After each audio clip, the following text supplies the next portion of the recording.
todo lugar los perdidos vendrán, en libertad a ti clamarán. Llevaste la cruz, por este vivo estás, mi Dios, a ti mi vida te daré.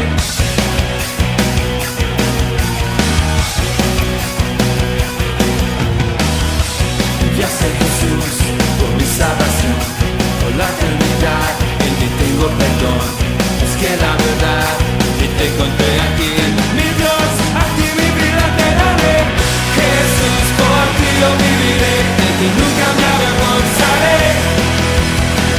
Te doy todo lo que soy, toma, tómalo, toma, tómalo, toma, tómalo. Jesús, por ti yo viviré, de ti nunca me avergonzaré. Te doy todo lo que soy, toma, tómalo, toma, tómalo. Jesús, por ti yo viviré, de ti nunca me avergonzaré. Te doy todo lo que soy, toma, tómalo, toma, tómalo, toma, tómalo.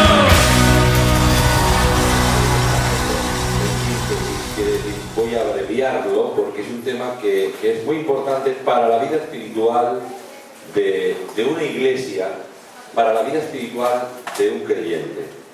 Quiero hablaros un poco del poder de la bendición. El poder de la bendición. ¿Qué nos dice la Biblia acerca del poder de las bendiciones proferidas, dichas? ¿Y qué alcance tienen de transformación personal? ¿Las palabras tienen poder? ¿Y el poder?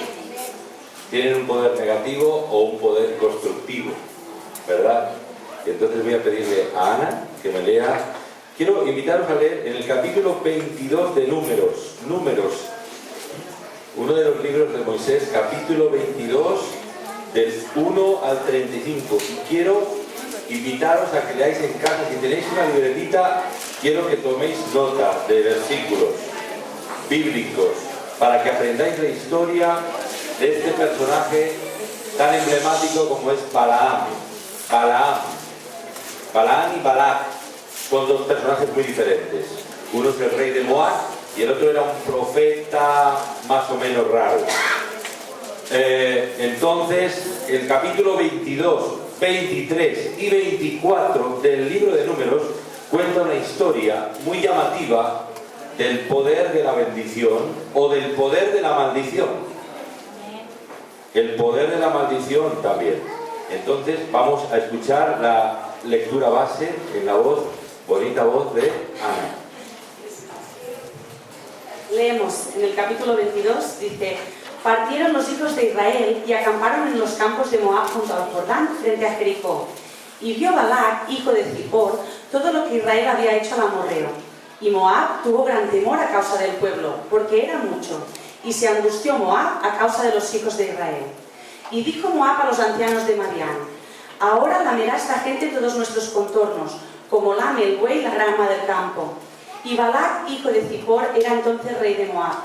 Por tanto, envió mensajeros a Balaam, hijo de Beor, en Petor, que está junto al río en la tierra de los hijos de su pueblo, para que lo llamasen diciendo: un pueblo ha salido de Egipto, y he aquí cubre la faz de la tierra y habita delante de mí.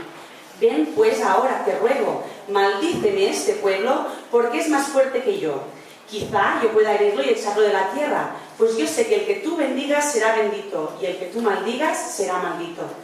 Fueron los ancianos de Moab y los ancianos de Madián con las dádivas de adivinación en su mano, y llegaron a Balaam y le dijeron las palabras de Balac.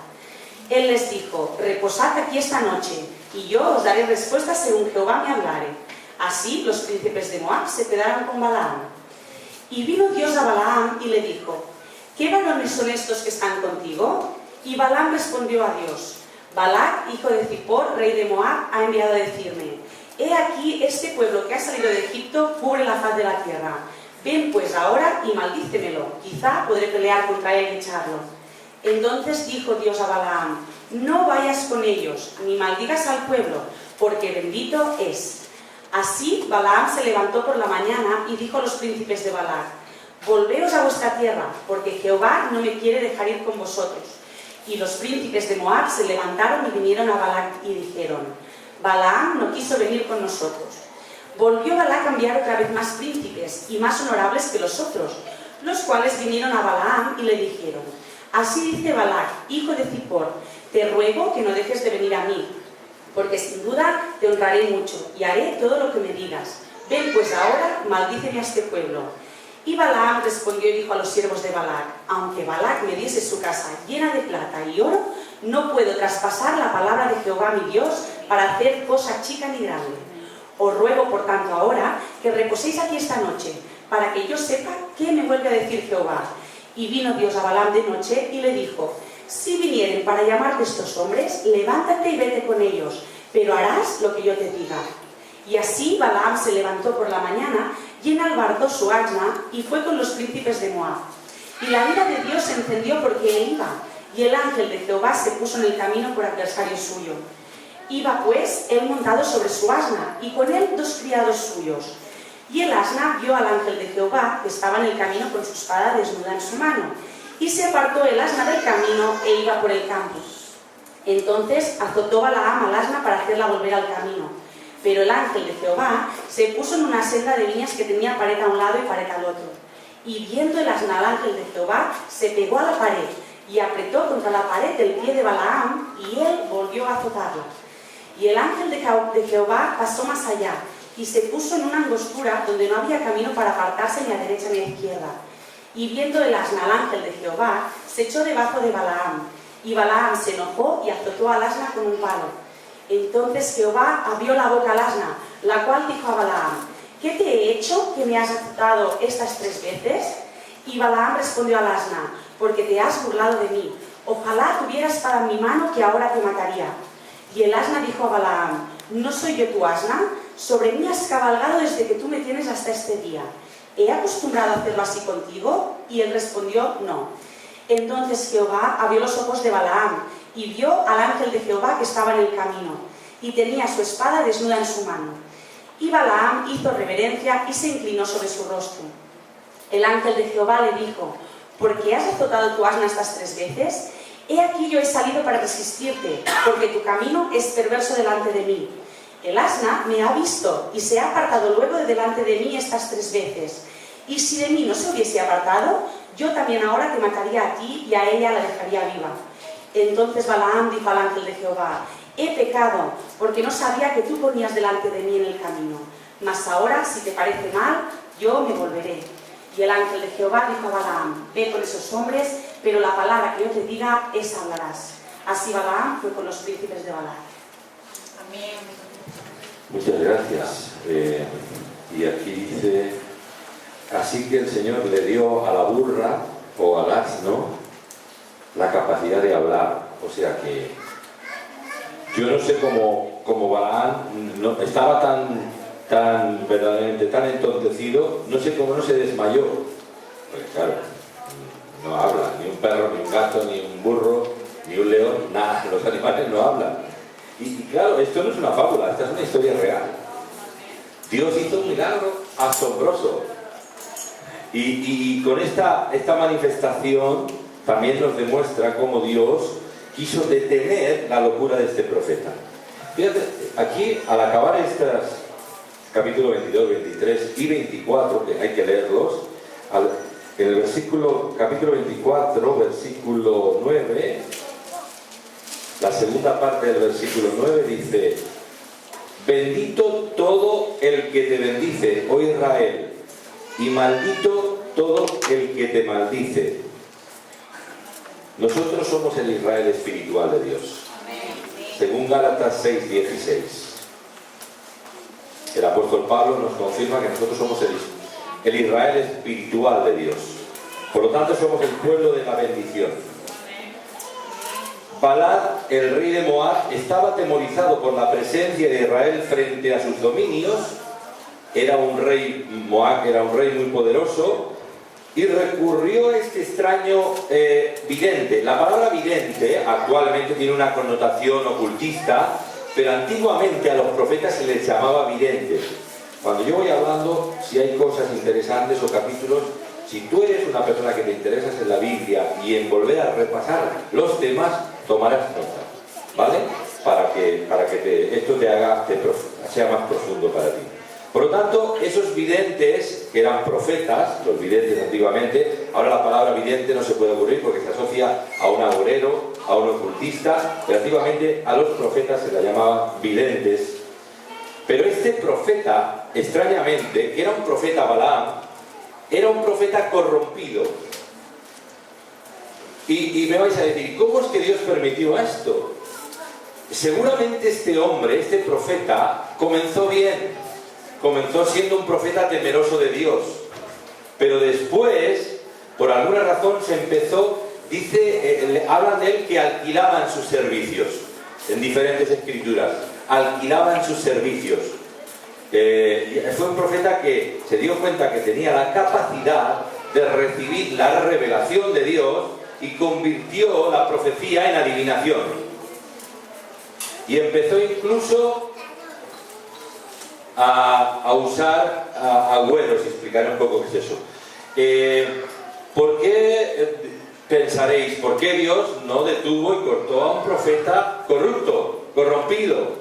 Un profeta que ya, de verdadero profeta, pasó a ser un falso profeta. Este hombre comenzó bien, pero acabó mal.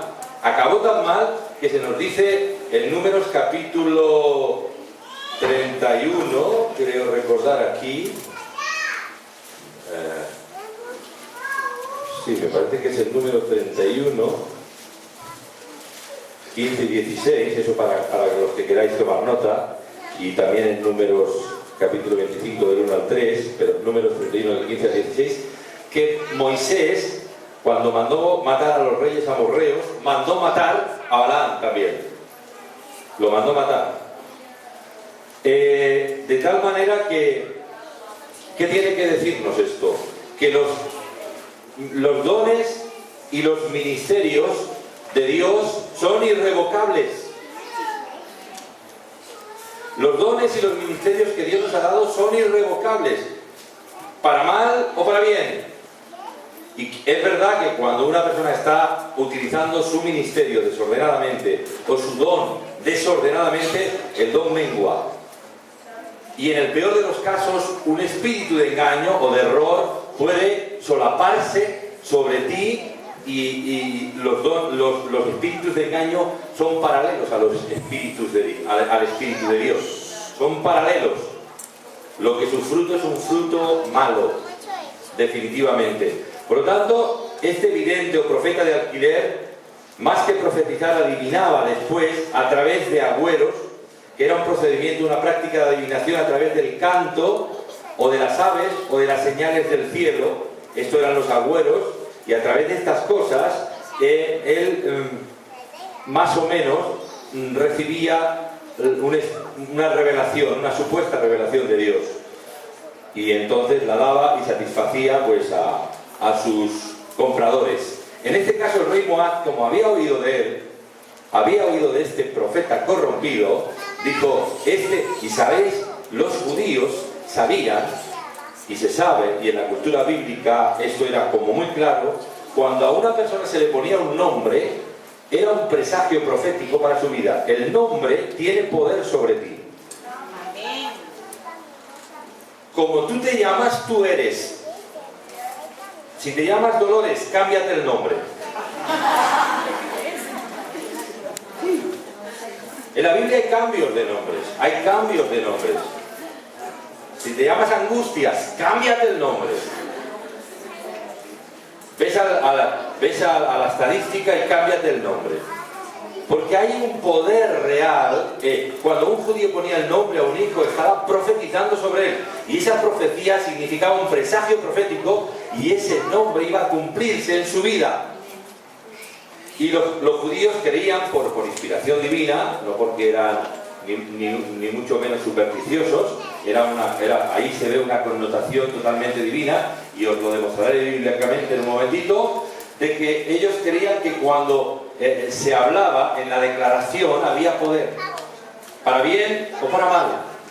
Cuando maldecían, y especialmente los ministerios, los profetas tenían un poder grande en su ministerio, tenían un poder de revelación que les venía dado de Dios, pero además tenían un poder en su declaración. Si profetizaban verazmente, edificaban al pueblo de Dios. Si alguien advertía que ese profeta profetizaba falsamente, podría ser apedreado y muerto instantáneamente.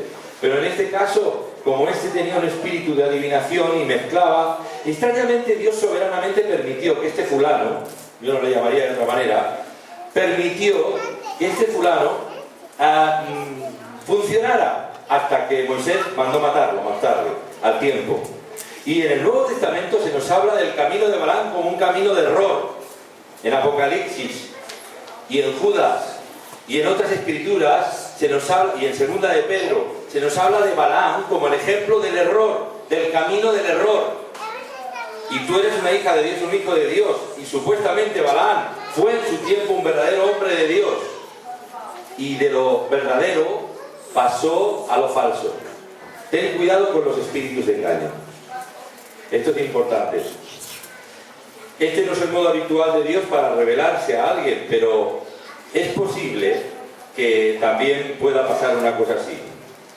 Hemos de tener cuidado con ciertos profetas que en la actualidad hablan en el nombre del Señor y que entusiasman con sus lisonjas.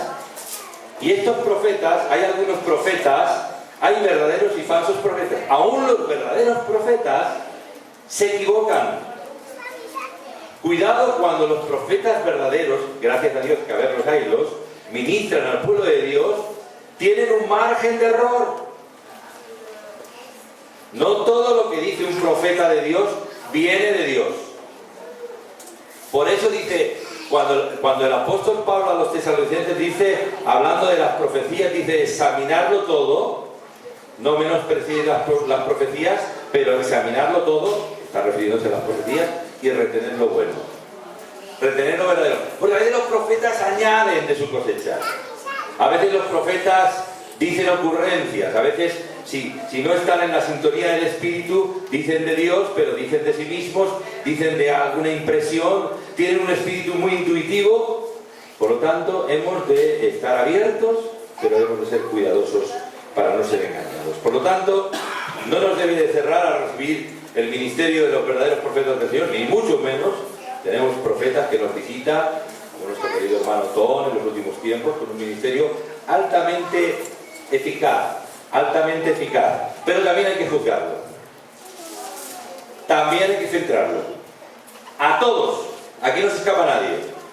Por lo tanto, por eso el Señor dijo en Mateo capítulo 7, versículo 15, en Mateo 7, 15 habla de los falsos profetas. Dice, por sus frutos los conoceréis, a los falsos profetas, que se visten de ovejas. Por lo tanto, esto es así. Y este mismo capítulo, el versículo 21 al 23, habla, dice, en aquel día muchos me dirán, Señor, ¿no profetizamos en tu nombre? ¿No echamos fuera demonios? ¿No hicimos milagros? Y el Señor les dirá a los que profetizaron, no os conozco. No solamente que os equivocasteis, es que no sé quiénes sois. Es que erais unos falsos profetas.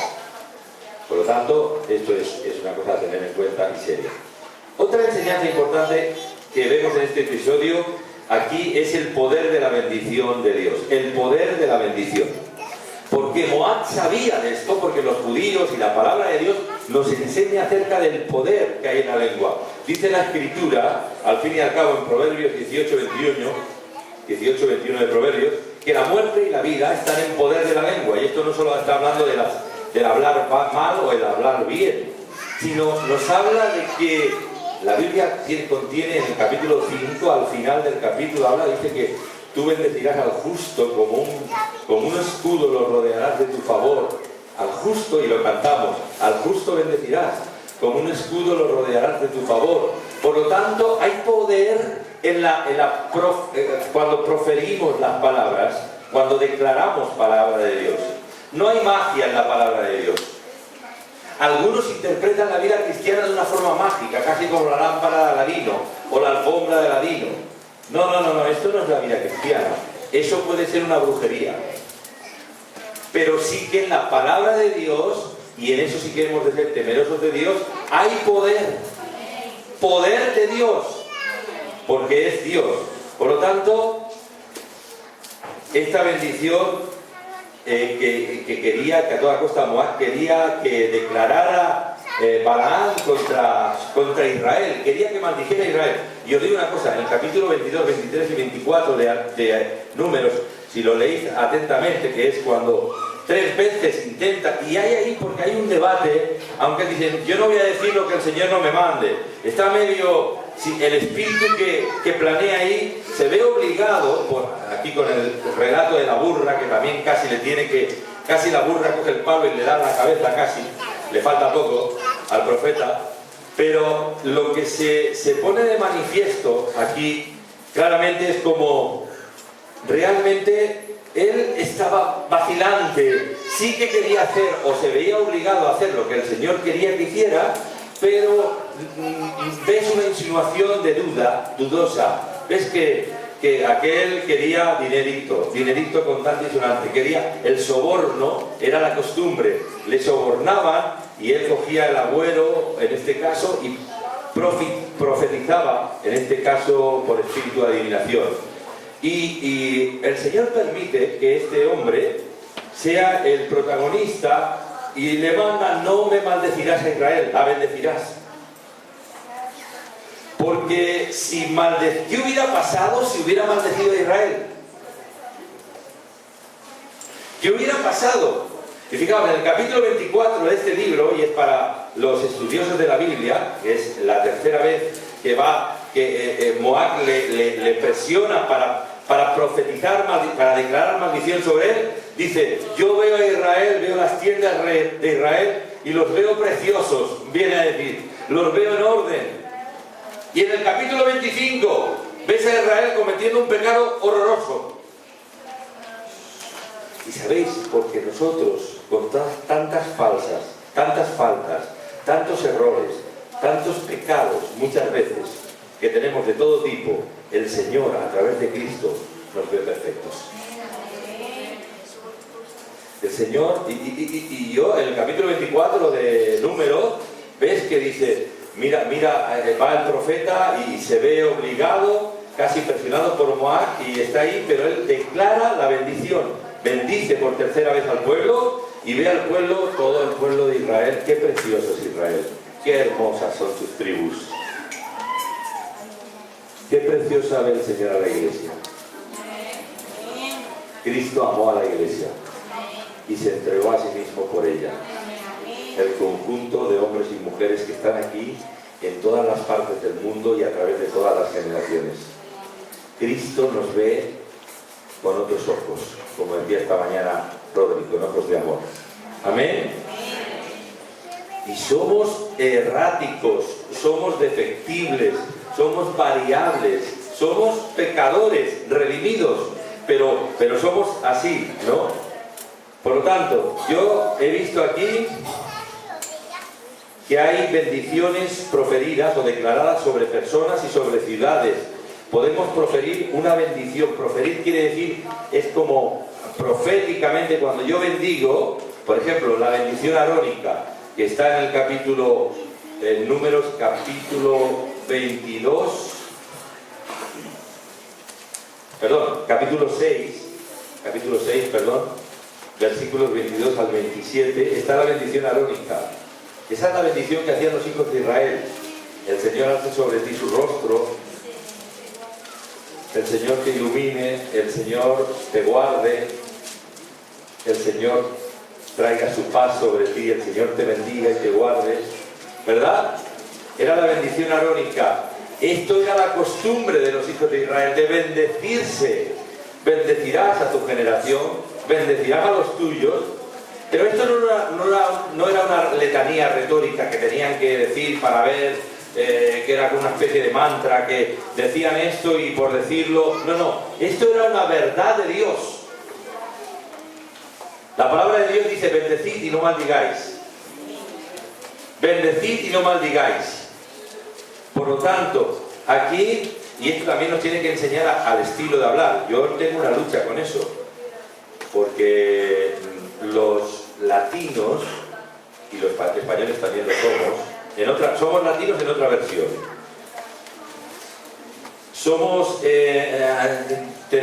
Hablamos mucho, a veces hablamos demasiado. especialmente los españoles, en esto. Y tenemos que ser cuidadosos, porque por la boca se peca mucho. Por lo tanto, las Escrituras le dan máxima importancia a las bendiciones proferidas o declaradas sobre personas, sobre ciudades y sobre países. Al igual que a la inversa, maldiciones.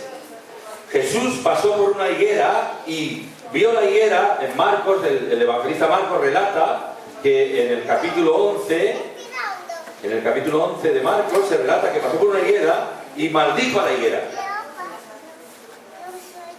Y la higuera se secó por sus palabras.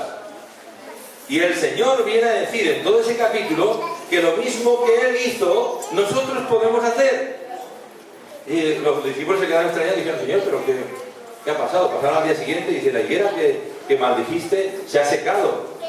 Y el Señor les dijo: si le dijerais a este monte, desarráigate de aquí, vete al mar, quiere decir, las palabras, estaba diciendo, vuestras palabras tienen poder.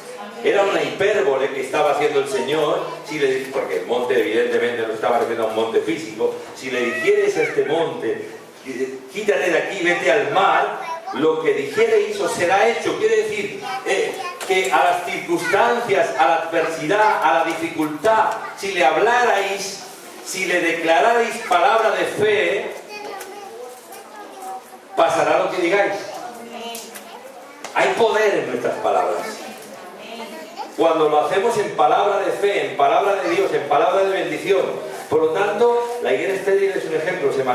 La maldijo y se secó. Y Pablo, también en uno de sus viajes misioneros, se encontró con el mago Elimas, ese mago Elimas, y le dijo, ese mago que se opuso al camino del Señor, le resistía porque veía que competía el poder de Dios con su pseudopoder, su falso poder, que más o menos esos artificios con los que engañaba a la gente, y él se confrontaba a Pablo muchas veces, lo desafiaba, hasta que Pablo, ya indignado, dijo: te vas a quedar sin ver, te vas a quedar ciego.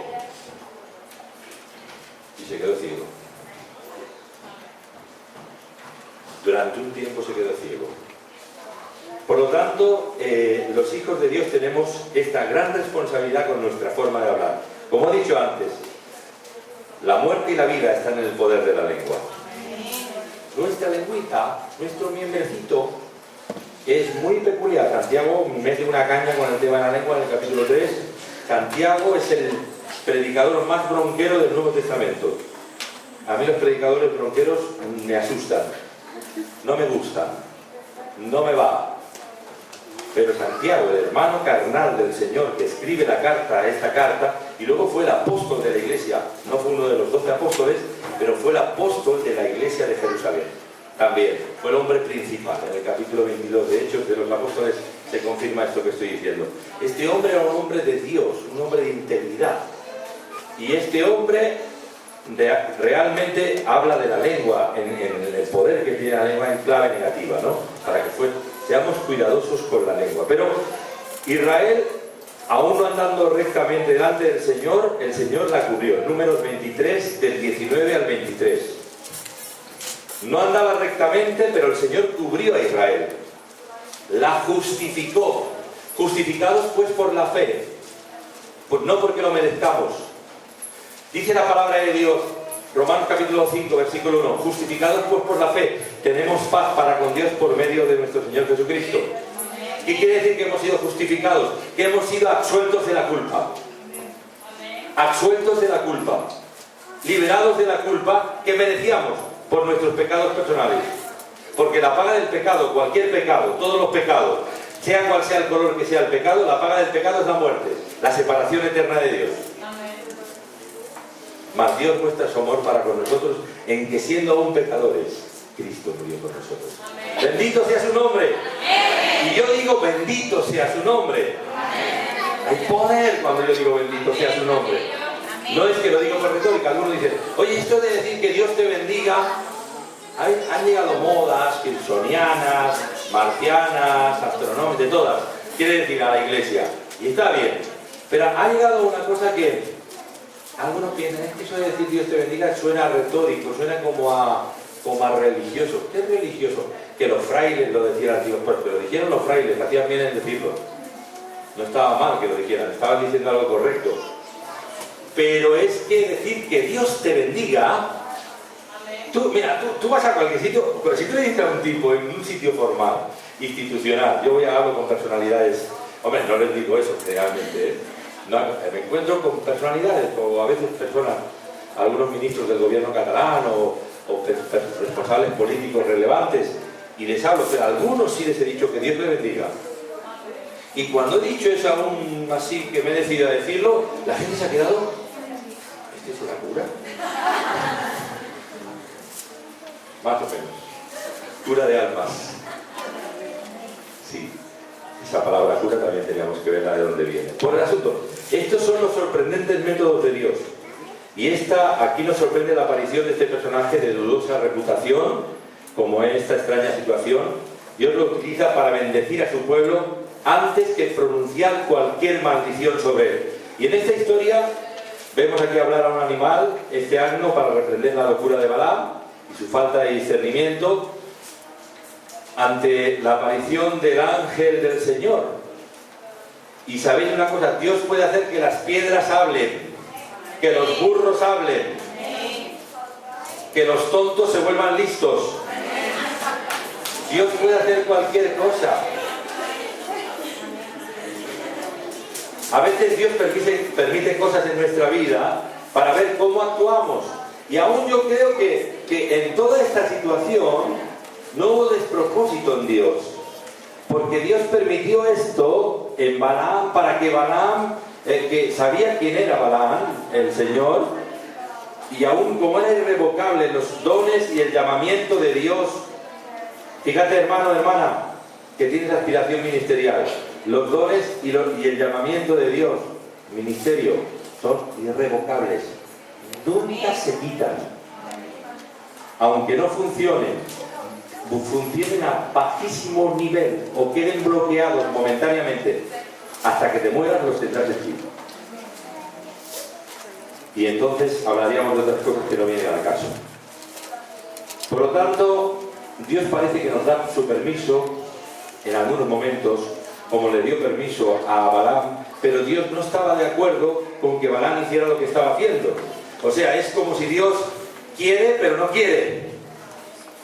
Y aquí ves como si Dios permite, es la voluntad permisiva de Dios, pero Dios no está de acuerdo en que haga esto. No estaba de acuerdo en que se dejara persuadir por un perverso rey del Moab.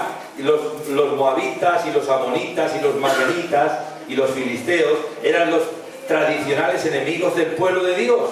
Y Dios no quería que hubiera entrado en este juego Balaam, pero aún así, con todo, y ahí se ve cuando la burra se le pone en el camino hasta que le habla, es que en realidad el ángel del Señor le estaba impidiendo y el profeta no veía y la burra sí lo veía.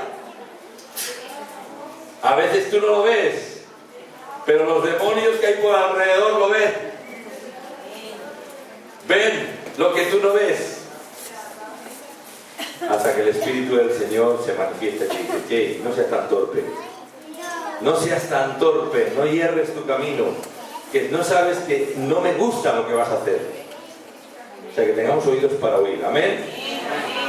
El enemigo teme al pueblo de Dios. En el capítulo 22, versículo 3 se ve claro. Aunque no lo parezca, Satanás y sus demonios, y Moab tuvo temor porque vio al pueblo de Dios. Y sabéis una cosa, pero ¿quiénes somos nosotros? Gracias a Dios hay iglesias en Guadalajara y se están movilizadas y hay un ambiente de unidad. Recuerdo cuando Domingo llegó aquí. Domingo ha sido, con Pepi juntamente, muy luchadores hasta el día de hoy, con toda su familia, con sus hijos. Pero cuando llegó aquí no había menos iglesias de las que hay ahora, y además no había unidad entre las iglesias. Y él ha trabajado en crear una fraternidad, una plataforma de unidad, y esto es una bendición añadida que tenéis, Domingo, para la iglesia en su conjunto de la ciudad, pero para la iglesia local Betania, que ha sido promotora de unidad y de bendición. Ha bendecido a la iglesia y te revierte la bendición, te revierte, viene hacia vosotros, os revierte, porque esto es del agrado de Dios, la eulogía de Dios, el agrado de Dios. Y cuando Dios se agrada de algo, Dios derrocha bendición. Amén. Derrocha bendición. Amén. Amén. Por lo tanto, en esta ciudad ahora ya hay pueblo. Ayer vimos a estos chicos bautistas, que bien, que majos, y otros, gracias a Dios. Pero realmente el enemigo, dices, bueno, pero ¿tú crees que es para tanto, Julio? El enemigo de nuestras almas, el enemigo de las almas que están hechas a la imagen y semejanza de Dios y las odia atrozmente.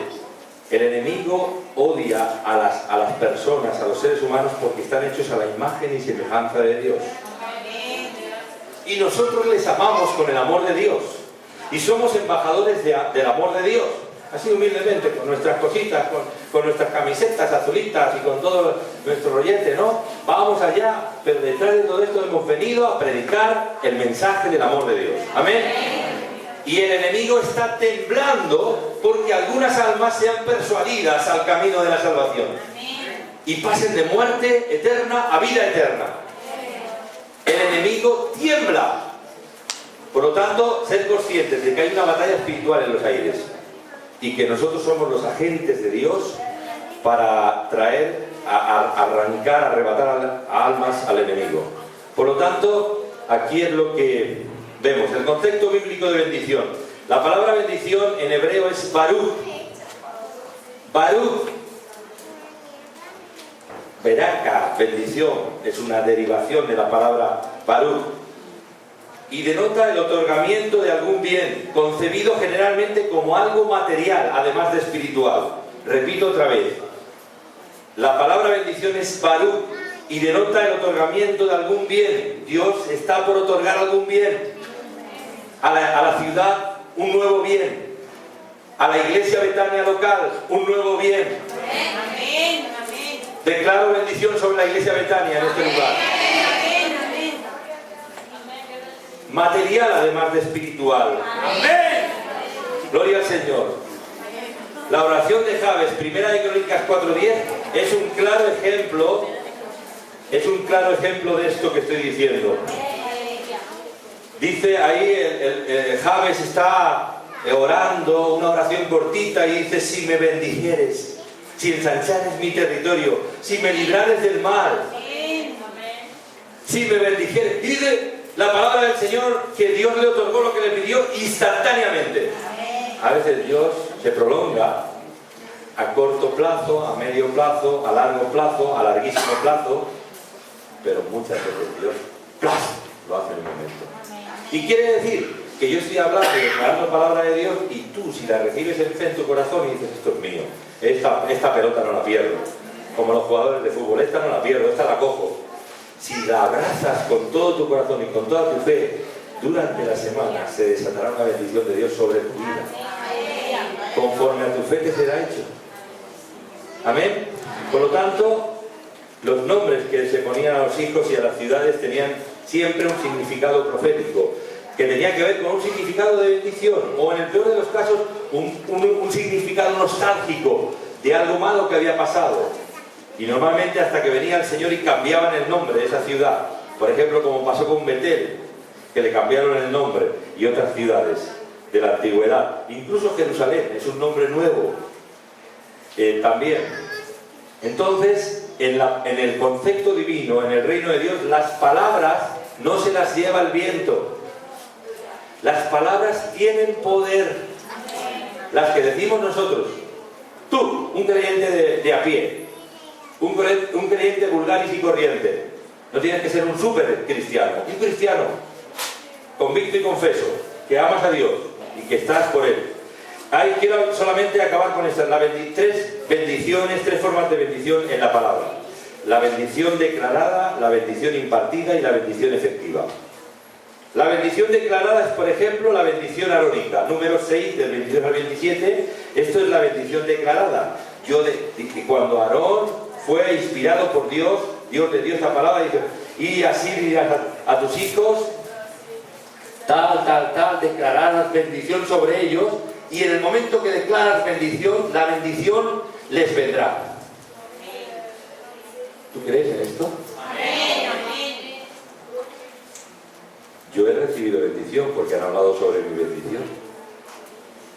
Estaba hace poco en una reunión de oración y estaba, yo creo, un hermano inconscientemente entontecido y engañado por el diablo, absolutamente, un hermano X, digámosle así. Estaba hablando de la iglesia y de los pecados de la iglesia y de la iglesia evangélica y tal.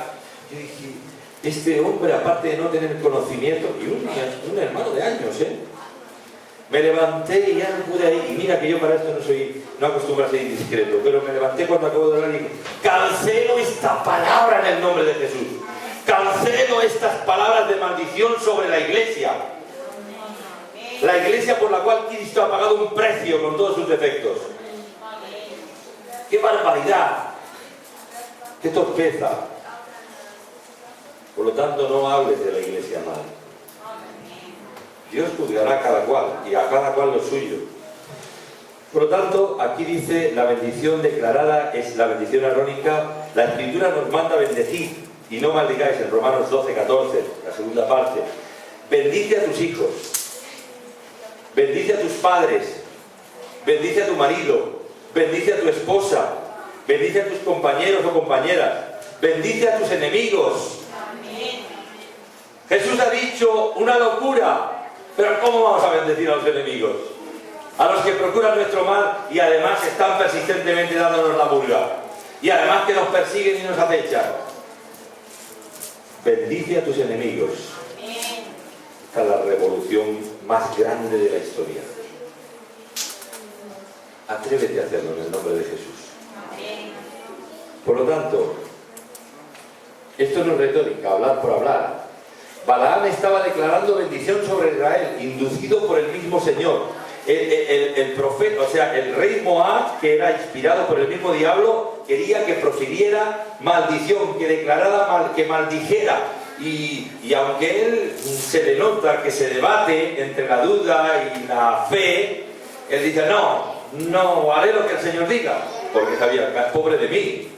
Si al final el Señor mismo se ha metido en el asunto, cuando hago agüeros o adivinaciones, parece ser que el Señor no está por aquí. Pero en este momento el Señor se ha metido directamente en el asunto. Por lo tanto, tengo que declarar bendición. Porque había tanto poder, aún en la boca de un profeta corrupto. Si tú no eres un profeta o un hijo de Dios corrupto, sencillamente un hijo de Dios que temes a Dios y que tienes tus fallos y tus errores, pero que amas y temes a Dios, tienes muchísimo poder para proferir bendición. Y si amas apasionadamente a Dios, tienes muchísimo poder. Y si estás lleno del Espíritu Santo, tienes muchísimo poder para declarar bendición sobre la ciudad de Guadalajara. Para que los cielos se abran y digan, bueno, pero es que hoy han pasado los años y mira y tal. Pero se van abriendo, se van abriendo, se van abriendo, se van abriendo. Este local tiene que quedarse pequeño, no por el local, no porque somos megalomaníacos aquí, a ver, que seamos 340 y tantos, o en el velódromo 1000 o allí. No, es porque son almas salvadas, redimidos por el poder del Señor, arrebatados de las garras del diablo. Por lo tanto, ¿qué hubiera pasado si Balaam hubiera maldecido a Israel? Esa pregunta hay que tenerla ahí, La bendición impartida es, por ejemplo, la bendición impartida. Yo puedo impartir bendición en el nombre del Señor, tengo la autoridad. Los 5 ministerios, Efesios 4:11, tienen autoridad delegada para impartir bendición. Una bendición ministerial. Y yo le doy gracias a Dios por haber podido ser testigo y a Dios haber mediado su gracia soberanamente por un hombre como yo, un hombre de carne y hueso, para haber impartido bendición a personas. Se ha soltado la bendición. Por lo tanto, existe la bendición impartida y el ejemplo es la bendición de Isaac sobre Jacob. Incluso con malas artes, Jacob procuró la bendición que le pertenecía a Esaú. Pero ya desde el vientre de la madre había una profecía original que se estaban peleando en el vientre de su madre, Esaú y Jacob, y en la soberanía de Dios, en los designios soberanos de Dios, Dios sabía que Jacob iba a tener la bendición final.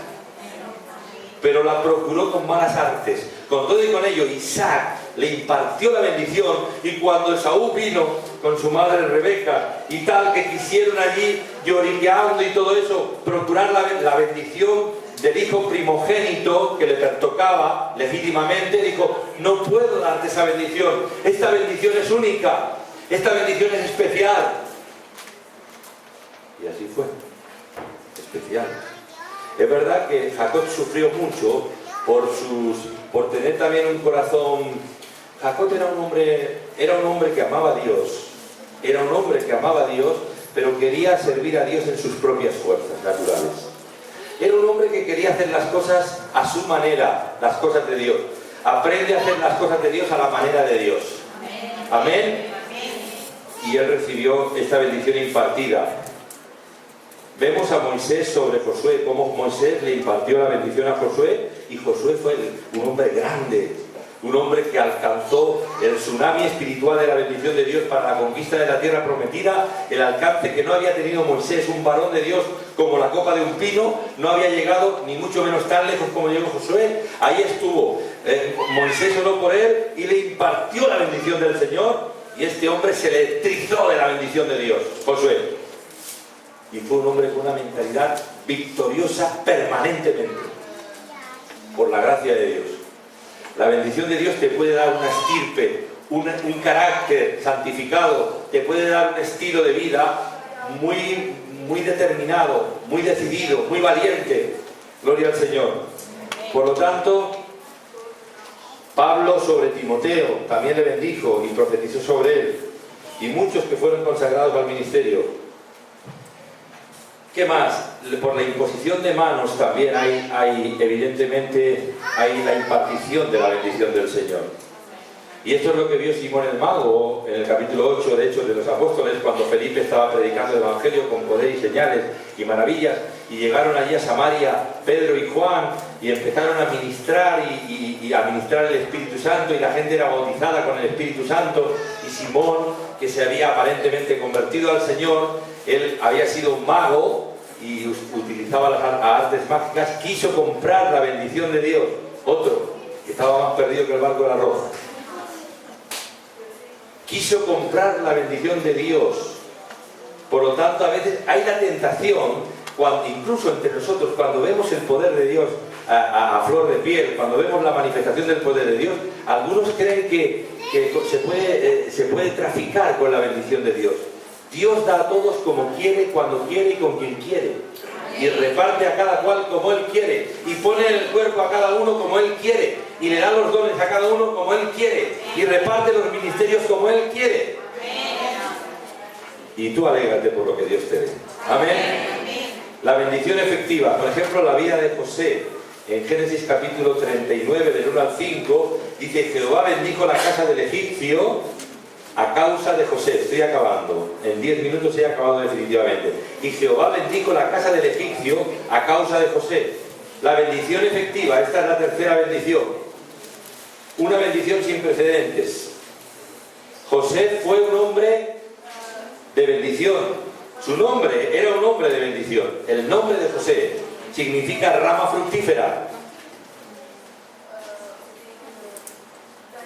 Y luego el nombre de Abraham, Génesis capítulo 12. Dice: te bendeciré, le dijo el Señor, y serás bendición. Te bendeciré y serás bendición. En ti, Abraham, serán benditas todas las naciones de la tierra. Y yo saludo a hablar desde la lejanía, entre esa gran multitud de testigos que dice Hebreos capítulo 11, y digo: Abraham, te saludo porque en ti, llegando a Cristo y pasando por Cristo como el centro de todo, hemos sido bendecidos todas las familias que estamos aquí. Se ha cumplido la bendición de Abraham, se sigue cumpliendo. Por lo tanto, qué bonito es. Dice la palabra del Señor: muchas bendiciones hay sobre la cabeza del justo. Dice el libro de Proverbios: sobre tu cabeza, aquí arriba, a un palmo de tu cabeza, hay muchas bendiciones. Están a un palmo, Te le pones un poquito más alto. Muchas bendiciones, deja que es como una nube de gloria, una nube de bendición, deja que esa nube desate su lluvia. Señor, que se desate la bendición sobre mi vida porque lo anhelo. Recuerda que Dios no bendice el pecado. Y tú dices, ¿y ahora de qué hablas, Julio? Si pecas habitualmente o persistentemente en la vida cristiana, te expones a la maldición, porque el pecado es una maldición siempre. Y aun cuando lo practica un creyente o un no creyente. El pecado es una maldición. Cuando pecas, te expones a la maldición. A no ser que te arrepientas sinceramente y rápidamente y acudas a la sangre de Cristo, dice la palabra, si confesamos nuestros pecados. Él es fiel y justo para perdonar nuestros pecados y limpiarnos de toda maldad. Pero esto hay que hacerlo rápido y bien, y de corazón sincero. Amén. Por lo tanto, si tú estás ahí, medio jugueteando, sí, pero yo quiero esto, pero no sé, haces algo raro que no conviene, pues estás bloqueando la bendición de Dios sobre tu vida. ¿Cómo vivir y practicar una vida de bendición? La Escritura dice al respecto, no devolviendo mal por mal, 1 de Pedro 3:9. No devolviendo mal por mal, ni maldición por maldición, sino por el contrario, bendiciendo, sabiendo que fuisteis llamados para que heredaseis bendición. Amén. Tú en estos días y esta semana, tómatelo como una semana especial, porque estamos aquí en campaña de guerra espiritual. Los que estáis aquí, nosotros somos un poco la infantería, pero vosotros vais a tener que ser un poco la artillería. Amén. Y vais a estar orando y vais a estar también colaborando y cooperando con nuestros comequipos. Ahí, con todos los que hemos venido, ahí están Álvaro y Beatriz, marcando pauta, marcando la hoja de ruta, y nosotros, pam, pam, pam, pam, vamos a los lugares y al ataque en el nombre de Jesús. En el sentido más benigno de la palabra ataque. Amén. Por lo tanto, practicar una vida de bendición. Y he dicho una palabra muy clara al respecto. Bendiciendo, sabiendo que hemos sido llamados para heredar bendición. Yo soy un hijo de bendición. Tú eres una hija de bendición y yo he sido llamado para heredar bendición. Esta semana somos agentes de bendición, siempre lo somos. Pero quiero que tomes conciencia que esta semana somos agentes de bendición para Guadalajara. Cuando saludes a alguien, estarás bendiciéndole en el nombre de Jesús. Cuando veas a alguien y le digas Dios te bendiga, la bendición tiene que salir, brotar de ti. Y contaminar, o contagiar no me gusta, es una palabra que tiene una connotación negativa. Contagiarle de la bendición de Dios. Que la bendición de tu esperanza, de tu fe, la bendición de tu alegría, la bendición de tu ánimo, la bendición de tu expectativa, se la transmita. La bendición de tu fe,